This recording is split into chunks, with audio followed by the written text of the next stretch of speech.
नमस्कार मित्रों, आप सभी का एक बार फिर हिंदी पौराणिक कथाएं में स्वागत है।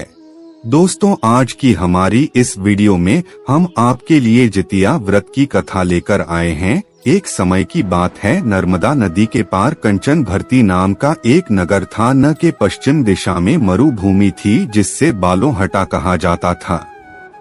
वहाँ विशाल पाकर का एक पेड़ था। उस पेड़ पर चिल रहती थी। पेड़ के नीचे एक खोखर था जिसमें सियारेम रहती थी। झील और सी आयरन में गहरी दोस्ती थी। एक बार दोनों ने मिलकर कुछ स्त्रियों को जीत लिया करते हुए देखा, तब उन्होंने यह व्रत करने का संकल्प लिया। फिर दोनों ने भगवान जीत वाहन पूजा करने के लिए निर्जला व्रत रखा। व्रत के दिन उस नगर में एक बड़े व्यापारी की मृत्यु हो गई और व्यापारी का दाह संस्कार उसी मरुस्थल पर किया गया।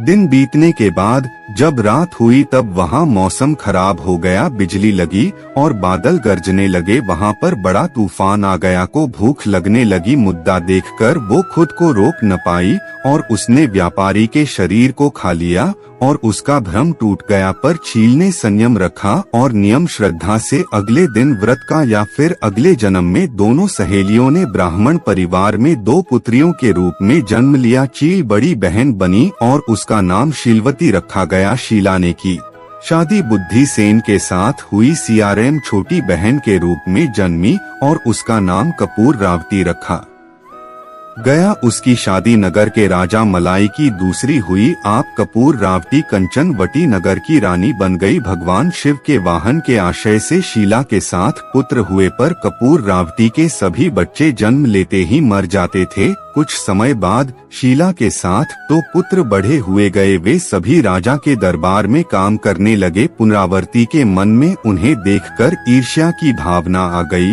और उसने राजा से कहकर सिलावट के सभी उत्तरों के स्वर कटवा दिए और उन्हें 7 नए बर्तन मंगवाकर उनमें रख दिया और लाल कपड़े से ढककर शीला ओवरटेक के पास भिजवा दिया। यह देखकर भगवान शिव वाहन ने मिट्टी से 7 2 भाइयों के सिर बनाई और सभी के सिर को उनके घर से जोड़कर उन पर छिड़क दिया, जिससे शेड्यूल जान आ गई और सिलावट के साथ 2 पुत्र जिंदा हो गए और अपने घर लौट आए। जो करते हुए से रामनवमी भेजी थी वो पल बन गए। दूसरी ओर रानी कपूर रावती शीला के घर से पुत्रों की मृत्यु का समाचार सुनने के लिए व्याकुल थी। जब बहुत देर तक कोई समाचार नहीं आया तो कपूर पुनरावृत्ति स्वयं ही बड़ी बहन के घर चली गई। वहाँ सबको जिंदा और खुश देखकर वह बेहोश हो गई। जब उसे होश आया तो अब अपनी बहन को उसने सारी बात बता दी। उसे अपनी गलती का पछतावा हो रहा था। भगवान जी वाहन की कृपा से लागते को पूर्व जन्म की बातें याद आ गई। वह का पुनरावर्ती को लेकर उसे पाकर के पेड़ के पास गए और उसे सारी बात बताई। यह सुनकर कपूर पुनरावर्ती उसी समय मृत्यु को प्राप्त हुई। जब राजा को यह खबर मिली तो उसने उसी जगह पर पाकर के पेड़ के नीचे कपूर रावती का दाह संस्कार कर दिया। तो उम्मीद है आप सभी को ये कहानी अच्छी लगी होगी। तो मिलते हैं अगले वीडियो में, तब तक के लिए धन्यवाद।